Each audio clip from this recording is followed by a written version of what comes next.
জুলাই যোদ্ধাদের আইনি সুরক্ষা দিতে অধ্যাদেশ হইতেছে। একদিন পরে ঘুম ভাঙিছে সবার। আসিফ নজরুল একদিন পরে অধ্যাদেশ বানাইতেছে। কামটা তো খুব ভালো হচ্ছে, তাই না? ভালো করিচ্ছে, তাই না? খুবই ভালো কাজ করছে। আসিফ নজরুল তো ভালো ছেলে, সন্ধ্যাবেলা হাত মুখ দিয়ে পড়তে বসে। হ্যাঁ, আসিফ নজরুল বাংলাদেশের মানুষদের দূর পাইছে, দূর পটাইতেছে, তাই আঙ্কারে হাতে লেমন চুস ধরাই দিচ্ছে। আসিফ নজরুল আর প্রফেসর ইউনূসের সরকার আঙ্কারে কিভাবে ধাপ্পা দিচ্ছে সেটা না বুঝে দেখি। আসেন আগে আসলে বুঝে দেখি অধ্যাদেশ আসলে কি।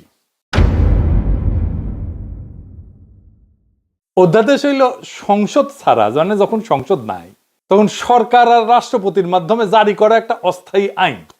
তার মানে এটা আইন কিন্তু সংসদে পাস হয়নি, এবং এইটা এখন জারি করা হইতেছে জরুরি পরিস্থিতির জন্য, যেহেতু সংসদ নাই।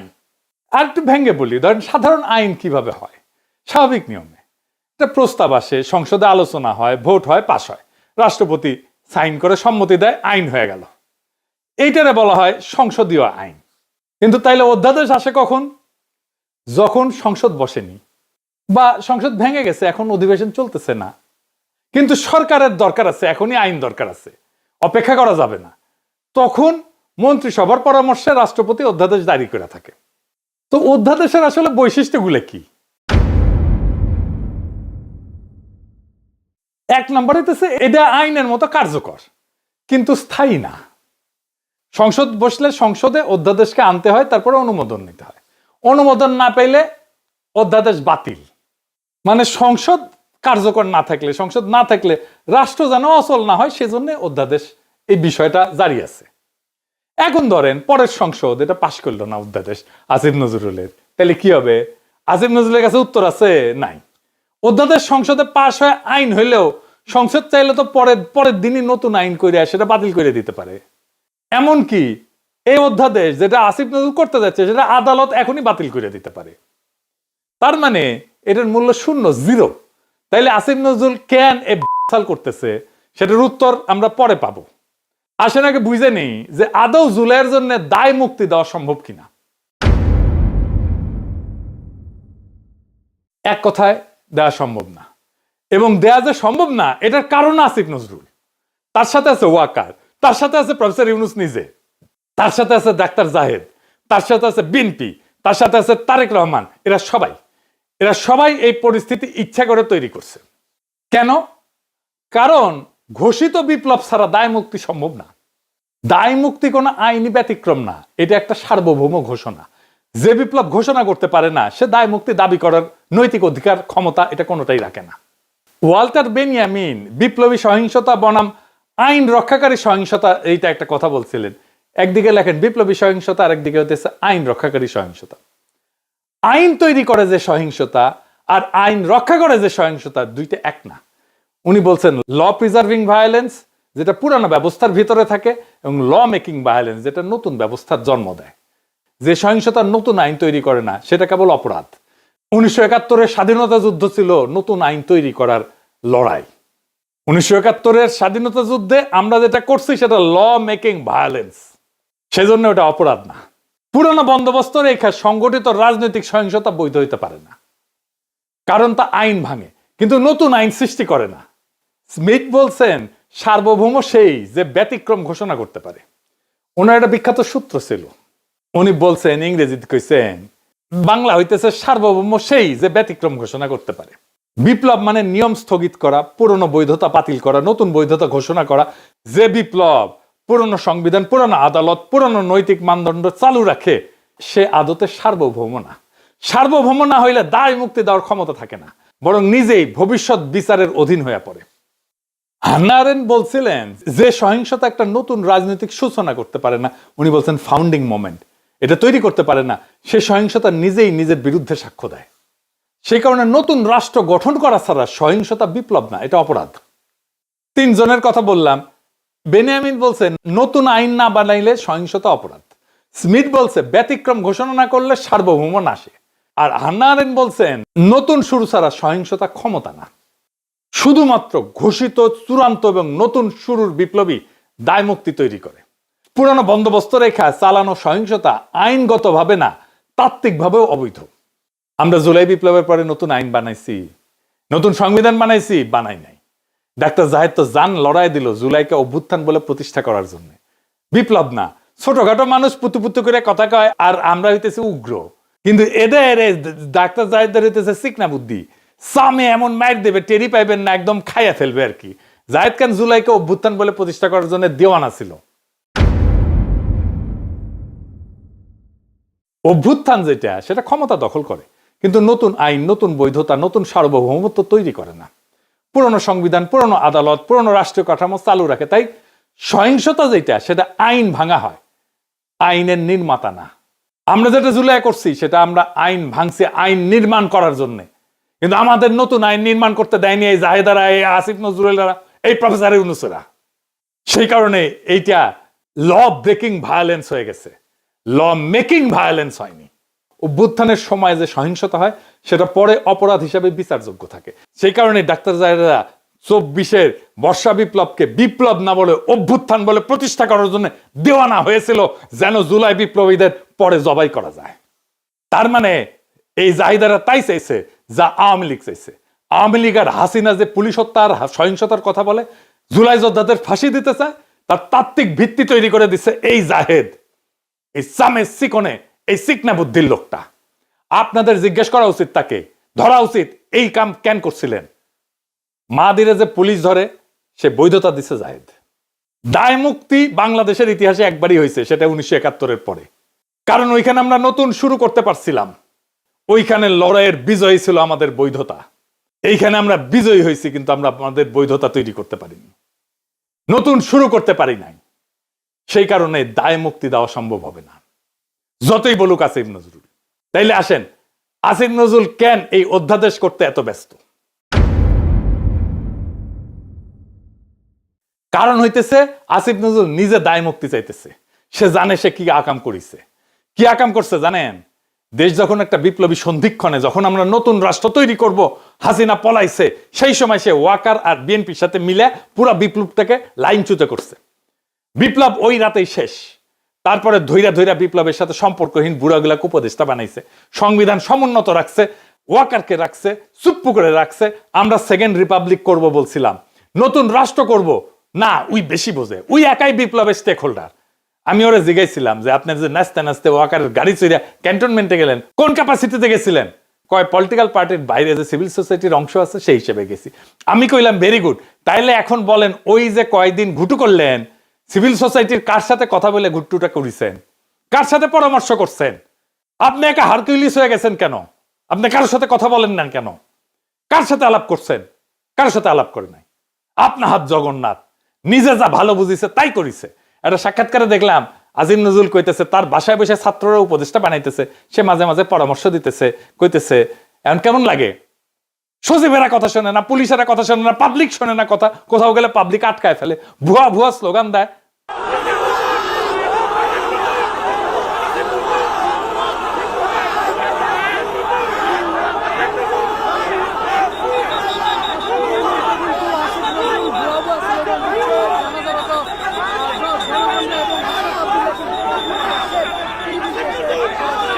খুব মজা না? হ্যাঁ, এখন তো এগুলো শুনিচ্ছেন, এরপরে পাবলিক থাপড়াবে ধরে রাস্তায়, রাস্তার থাপড়াবে। ওই সময়টাতে ঠিক হয়েছে সংবিধান সমুন্নত রাখতে হবে। ওই যখন ঘুটু করিচ্ছে, সংবিধান সমুন্নত রাখলে 2024-এর লড়াই, বিপ্লব, বিপ্লবী সহিংসতা সব অবৈধ হয়ে যায়। বৈধ হয় হাসিনার খুন করা, ছাত্রলীগের গুন্ডামি, পুলিশের গুলি, সব বৈধ হয়ে যায়। কারণ সরকারের বিরুদ্ধে বিদ্রোহ তারা নিয়ন্ত্রণ করতেছে। এই কাজ করছে আসিফ নজরুল, এই কাজ করছে জাহেদ, এই কাজ করছে বিএনপি, এই কাজ করছে তারেক রহমান, এই কাজ করছে প্রফেসর ইউনূস। নিজে আইনের লোক হইয়া আসিফ নজরুল ওই 3 দিনে ছাত্রদের সাথে বৈশা উপদেষ্টা পরিষদ বানাইতেছে, আর ওই প্রসেসের মধ্যে দিয়ে ওই ছাত্রদেরই মৃত্যু পরোয়ানা লিখতেছে আসিফ নজরুল। এখন অধ্যাদেশ বানায় লেবেন চুজ ধরায় দিতেছে। এই অধ্যাদেশ বালটা করবে। 1975-এ যারা সোহরাওয়ার্দীর বডিগার্ডের ফুটা করেছিল, তাদের জন্য সংবিধানে ইনডেমনিটি দেওয়া হয়েছিল, কাম হয় নাই। 1975-এর ওই বিপ্লবী ঘটনার পরে যেই দল বিএনপি ক্ষমতা আসছে, তারাই কর্নেল ফারুক, বজলুল হুদাকে, শাহরিয়ারকে তুলে দিচ্ছে আওয়ামী লীগের হাতে, যেন ফাঁসি দিতে পারে আওয়ামী লীগ। তাদের জেলে ভরে, রায় হয় নিম্ন আদালতে, আপিল চলতেছিল। খালেদা জিয়ার আমলে, খালেদা জিয়ার সরকার এদের সবাইকে ছেড়ে দিতে পারতো, আইনসঙ্গতভাবে ছেড়ে দিতে পারতো আপিল নিষ্পত্তি করে। কিভাবে জানেন? আসেন একটু বুঝে দেখি। আদালত রায় দিছিল ফায়ারিং স্কোয়াডে মৃত্যুদণ্ড। বাংলাদেশের সিভিল আদালতে ফায়ারিং স্কোয়াডে মৃত্যুদণ্ডের বিধানই নাই। রাষ্ট্র বা আদালত যদি এমন কোন পদ্ধতিতে মৃত্যুদণ্ড কার্যকর করে যেটা কোনো বিধানে নাই, আইনে নাই, যে পদ্ধতিটা আইনে লেখা নাই, তাহলে এটা টেকনিক্যাল ভুল বা কাগজপত্রের গলদ হিসাবে থাকে না। এইটা তখন সংবিধান ভাঙার বিষয় হয়ে যায়। কারণ বাংলাদেশের সংবিধান বলছে মানুষকে শাস্তি দিতে হইলে সেটা আইনের ভেতর থেকে দিতে হবে, আর্টিকেল 31। আর মানুষের জীবন কেড়ে নেওয়া যাবে শুধুমাত্র আইনসম্মত প্রক্রিয়ায়, আর্টিকেল 32। এই সীমা লঙ্ঘন করলে দুইটা কথা পরিষ্কারভাবে বলা যায়, মানে বিচারটা সংবিধানের চোখে বৈধ থাকে না। রাষ্ট্র নিজেই আইনের সীমা পাড়ায় গেছে। আইন যে ক্ষমতা দেয়নি সেই কাজ রাষ্ট্র করছে, এটা করতে পারে না। আইনের বাইরে যায় মৃত্যুদণ্ডের এমন কোন পদ্ধতিতে মৃত্যুদণ্ডের আদেশ দেওয়া মানে এটা শুধু ভুল না, এটা রাষ্ট্রের অবৈধ কাজ, আদালতের অবৈধ কাজ। খালেদা জিয়ার সরকার কিছুই করে নাই, আপিলের কাজ বন্ধ করে রাখিছিল। হাসিনা আইসা সামে সবাইরে ফাঁসি দিয়ে দিছে। এই হাসিনা পলানোর পরেও প্ল্যান ছিল এইটাই যে বিএনপি আর ওয়াকার সামে তুলে দিবে জুলাই বিপ্লবীদের আওয়ামী লীগের হাতে। বিএনপির প্ল্যান এখন প্রকাশ্য, তারা আওয়ামী লীগকে ফিরে আনতে চায়। আমি ব্যানে ব্যানে করছি না, আমি প্রমাণ দিতেছি। দেখেন হিন্দু সম্প্রদায়কে দিয়ে কি বলানো হইতেছে। আমি কিন্তু আমার জন্মগতভাবে আমি বিএনপি ছিলাম, বুঝছেন। আমি মাহবুব কমিশন আমলে বিএনপি কমিশনার মেম্বার ছিলাম 3 বার। এখন দেশে আসছি গঠন করে, কিন্তু এখন আমি মা বোনকে বলছি নিজের ইজ্জত যদি রক্ষা করতে চান আপনারা সবাই বিএনপি কে ভোট দিন। বিএনপি বলে কেউ অবহেলা করবেন না, কেন এখন আওয়ামী লীগ নেই। এটাই বলছি, যেটা আমাদের মাতৃ জন্মের কথা। মা বোনরা বলছে যে আওয়ামী লীগকে ভোট দিও, বিএনপি কে দিও না। কিন্তু এখন বর্তমান আমরা আছি এখন বিএনপির হাতে, আমাদের আওয়ামী লীগ নাই। তোমরা সবাই নিজের ইজ্জত যদি বাঁচাতে চাও, নিজের একটা মেয়ে যদি বড় হয় মা বাবার বয় থাকে, কিন্তু এখন বয় নেই। আর এখানে আমাদের মা বাবা এরা সবাই, এদেরকে চিনেন। যদি দূরের মানুষ হতো তাহলে বয় ছিল, এরা দূরের মানুষ নেই, এখানে আমাদের দেশের মানুষ। কোনো যদি হতে হয় কিছু হয় আপনাদের ওদেরকে ডাকতে পারবেন। আমরা এখানের মানুষ সবাই একজোট হয়ে 12 তারিখ ভোট দিবেন। সবাই ভোটের জন্য যাবেন, কিন্তু অনেকজন বলে বিএনপি কে ভোট দেবো না, যাবো না। না, এটা মনে করবেন না। বিএনপি কে দিলে মনে করবেন কোনোদিন আবার আওয়ামী লীগের হাতে যেতে পারবেন আপনারা। বিএনপি কে চান কিন্তু অন্য দল দেখবেন, কিন্তু নিজের হাতে নিজের কপালে হাত মারবেন। এখানে বিএনপি ছাড়া আর কোনো উপায় আমাদের নাই। এখানে হিন্দু বা মুসলিম হোক সবাই বিএনপি কে চান। আমি বলছি আমাদের এই এলাকার সবাই আপনারা বিপদের সময় না পেলে এদেরকে পাবেন। এরা এখানে কাছের লোক, এরা দূরের নাই। কেউ হারিয়ে যেতে পারবেন এখান থেকে, আমাদের হাত থেকে, কেন এগুলো আমাদের দেশের লোক।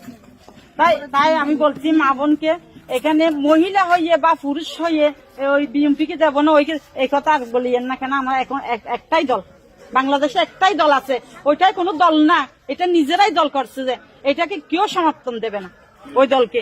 আমরাই এখন হচ্ছি যে কি সবাই বলো বিএনপি কে চাই, ভোট চাই, ধানের শীষে ভোট দেবে, এটাই আমরা চাই। আমাদের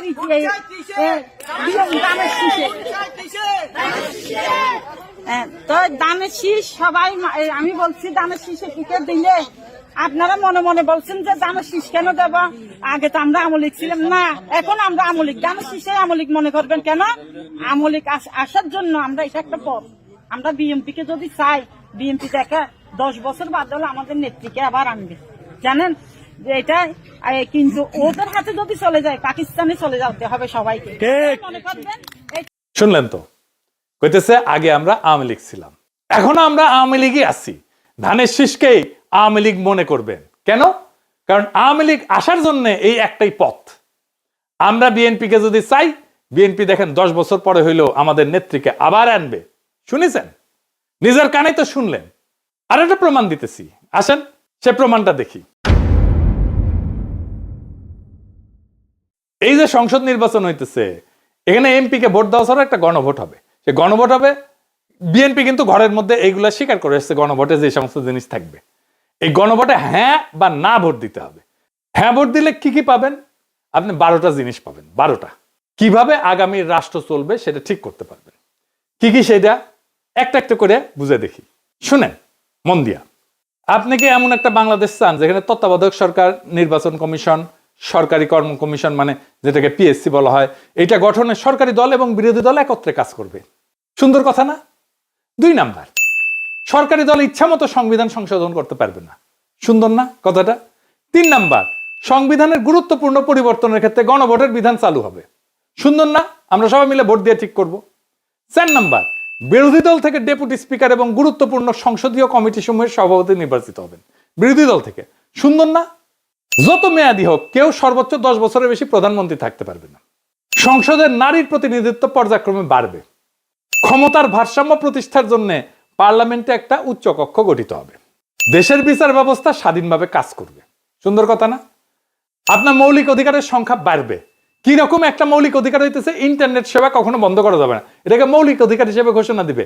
তার হাসিনা এটা বন্ধ করে দিছিল। দণ্ডপ্রাপ্ত অপরাধীকে রাষ্ট্রপতি ইচ্ছামতো ক্ষমা করতে পারবে না। ফাঁসি দিলেও তো ক্ষমা করে দেয়, জেল দিলেও ক্ষমা করে দেয়। রাষ্ট্রপতি এবং প্রধানমন্ত্রী ক্ষমতার মধ্যে ভারসাম্য থাকবে। রাষ্ট্রভাষা বাংলার মর্যাদার পাশাপাশি অন্যান্য জাতিগোষ্ঠীর ভাষাও সাংবিধানিকভাবে স্বীকৃতি হবে। সব সুন্দর কথা না? 12টা কথা। হ্যাঁ ভোট দিলে সবগুলা পাবেন, এই যতগুলো আছে সবগুলো। না ভোট দিলে কিছুই পাবেন। কিন্তু বিএনপি কি বলতেছে দেখেন, বিএনপি কি বলতেছে, জনগণকে কি বলতেছে শোনেন, নিজের কানে শোনেন। এখানে আরেকটা ব্যালট হবে হা এবং না। আপনারা একটু গণভোট হয়েছেন না? এটা গণভোট হবে হা এবং না। যদি আপনারা যারা আওয়ামী লীগ করেন, যারা অন্যান্য দল করেন, তাদের জ্ঞাতার্থে সুবিধার্থে আমি জানাচ্ছি, যদি হা জয়যুক্ত হয় কোনো ক্রমে, সারা দেশে যদি হা জয়যুক্ত করা মানে ভোটে জয়যুক্ত হয়, তাহলে এদেশের স্বাধীনতার পরে 72-এ যে একটা সংবিধান ছিল, শেখ মুজিবুর সাহেব করেছিল, ডক্টর কামালের হাতে লেখা, এই সংবিধান টোটাল অমিট করে দেবো, মানে মুছে ফেলবো। স্বাধীনতার যে 71 সালে যে যুদ্ধটা হয়েছিল, এই যুদ্ধটা 71 সালের কোন ঘটনায় বাংলাদেশে আর থাকবে না। আপনার ইয়ের মধ্যে যে সংস্কার করতে চাইতেছে, যে সংস্কারের জন্য হানা বুট হইতেছে, এদের মধ্যে লেখা আছে 71 সালকে বাদ দিয়ে 24-এ যে ইটা হয়েছে, গণঅভ্যুত্থানটা হয়েছে, 71 জায়গাটা নিবে 24 সাল। কেন নিবে? এটা একটা কারণ আছে, জামাত ইসলামের একটা কারণ আছে। জামাত ইসলাম 71 সালে দেশের স্বাধীনতা চায় না, এই দেশে বাংলাদেশের স্বাধীন হোক, বাংলাদেশ স্বাধীন হোক, জামাত ইসলাম কিন্তু এটা চাই নাই। যারা আওয়ামী লীগ করেন তারা একটু খেয়াল করে শোনেন। যদি হা জয়যুক্ত হয় তাহলে আওয়ামী লীগ কিন্তু এখন মানে কি জানি প্রজ্ঞাপনের মাধ্যমে আপনার স্থগিত হয়েছে, আওয়ামী লীগ নির্বাচনে অংশগ্রহণ করতে পারবে না। যদি হা জয়যুক্ত হয় তাহলে আওয়ামী লীগ একবারে আর কোনো মিটিং টিটিং হবে না, মিটিং টিটিং সংসদে কোথাও উঠবে না। ওই হার মধ্যে এই লেখা আছে আওয়ামী লীগ নিষিদ্ধ। এই যে 24 সালে গণহত্যার জন্য আওয়ামী লীগ কিন্তু নিষিদ্ধ হয়ে যাবে আপনাদের ভোটেই। যদি হাতের ভোট দেন, হাতে ভোট দিলে আপনার 16 ডিসেম্বর থাকবে না, 26 মার্চ থাকবে না। আপনার 71 সালের যে যুদ্ধ করতে মা বোনেরা ইজ্জত দিচ্ছে, 30 লক্ষ মা বোন ইজ্জত দিচ্ছে, এটা থাকবে না। অর্থাৎ আপনারা যারা আওয়ামী লীগ করেন দয়া করে আপনারা না ভোটের জন্য হলো আওয়ামী লীগের তো আমরা আসলে বিএনপি হইতেছে উদারপন্থী রাজনৈতিক দল। আমরা বিএনপি চাচ্ছি সকল দল মিলে একটা দেশে নির্বাচন হোক, সকল এবার না হোক, সামনে যেন সকল দল একটা নির্বাচন অংশগ্রহণ, 5 বছর পরে যে সকল দল নির্বাচন অংশগ্রহণ করতে পারে। আপনারা আপনাদের যারা আওয়ামী লীগ করেন আপনাদের দল রক্ষা করার জন্য আপনাদের কেন্দ্রে যাইতে হবে, ঠিক আছে? আপনাদের কেন্দ্রে যাইতে হবে, আপনাদের দল রক্ষা করার জন্য, না ভোট দেওয়ার জন্য, হইলে সার্বভৌমত্ব দেশ রক্ষা করার জন্য 71-কে ফিরিয়ে, মানে 71 যেভাবে আছে স্বাধীনতার যুদ্ধটার ইতিহাস আছে, এই ইতিহাসটা রক্ষার জন্য হইলেও যারা না ভোট দিবেন, যারা আওয়ামী লীগ করেন, আপনাদের কেন্দ্রে অবশ্যই যেতে হবে। কেন্দ্রে যদি আপনারা আপনাদের দলকে রক্ষা করতে যান, যেহেতু এবার আপনাদের নাই কোন নমিনেশনের, আওয়ামী লীগের কোন প্রার্থী নাই, দয়া করে সেক্ষেত্রে আপনাদের কাছে আমাদের অনুরোধ, যারা আওয়ামী লীগ করেন, বিএনপির তো আপনারা ভোট আমাদের দিবেনই, ঠিক আছে? যারা বিএনপি করেন ওরা তো আমাদের ভোট দিবেনই। না ভোট দেওয়ার জন্য যারা কেন্দ্রে যাবেন আপনাদেরকে যেতেই হবে, আপনাদের অস্তিত্ব রক্ষার জন্য, আওয়ামী লীগ রক্ষার জন্য হলেও আপনাদের কেন্দ্রে যেতে হবে। শুনেছেন? তার মানে বিএনপির ঘুরে ফিরে আওয়ামী লীগকে ফিরে আনতেই চায়। তারা অনেক আগে থেকে বলতেছে কিন্তু আওয়ামী লীগ নির্বাচনে আসুক। শুনেন, তবে আওয়ামী লীগের প্রধান প্রতিদ্বন্দ্বী বিএনপি চায় দলটি নির্বাচনে আসুক, নির্বাচনটি হোক অংশগ্রহণমূলক। আমরা আশা করব যে এই নির্বাচনটি পার্টিসিপেটরি হবে, সকলের জন্যই দ্বার উন্মুক্ত, জনগণ যাদেরকে সুযোগ দেবে তারাই দায়িত্ব পাবে। আমরা কামনা করি প্রত্যেক রাজনৈতিক দল এই নির্বাচনে অংশগ্রহণ করুক, কাউকে বাদ দেওয়ার হলে জনগণই বাদ দিয়ে দেবে। যখন জনগণের বিরূপ প্রতিক্রিয়া হয়েছে তখন বলে এইবার না আসুক, বিএনপি ক্ষমতা আসলে আওয়ামী লীগ ফিরবে, পরের বার ফিরবে। বুঝিস? ঐক্যমত কমিশনে আইসা বলে আমরা সংস্কার চাই, আর কর্মীদের বলে না ভোটের ক্যাম্পেইন করতে। কিরকম জাউরার জাউরা, কিরকম খাইস্টার খাইস্টা, কিরকম ভণ্ডের ভণ্ড। এটাই আসল প্ল্যান। এই প্ল্যান হইতেছে গ্র্যান্ড প্ল্যান, আওয়ামী লীগকে ফেরানোর প্ল্যান। এইবার ভোটে যদি বিএনপি জিতে তাহলে আওয়ামী লীগ ফিরবে, লিগে রাখতে পারেন। এটা তো আমার কথা না, আপনারা তো বিএনপির লোকদের মুখেই শুনলেন, তাই না? আপনি আসলে ধানের শীষে ভোট দিতেছেন না, আপনি ভোট দিতেছেন নৌকায়, আপনি ভোট দিতেছেন হাসিনা রে, আপনি ভোট দিতেছেন ফ্যাসিস্ট রে, আপনি ভোট দিতেছেন ভারপ্রাপ্ত আওয়ামী লীগ রে, বিএনপি রে না। যারা আওয়ামী লীগ রে ফিরে আনতে চান তারা ধানের শীষে ভোট দিতে পারেন। আমরা বলবো নৌকার ধানের শীষ দুই সাপেরই একই বিষ। এই দুইটারেই বাংলাদেশ থেকে হটাইতে হবে, এই দুইটারে ক্ষমতার আশেপাশে আসতে দেওয়া যাবে না। এটাই আমাদের আগামীর বাংলাদেশ গড়ার শপথ হোক। ইনকিলাব জিন্দাবাদ।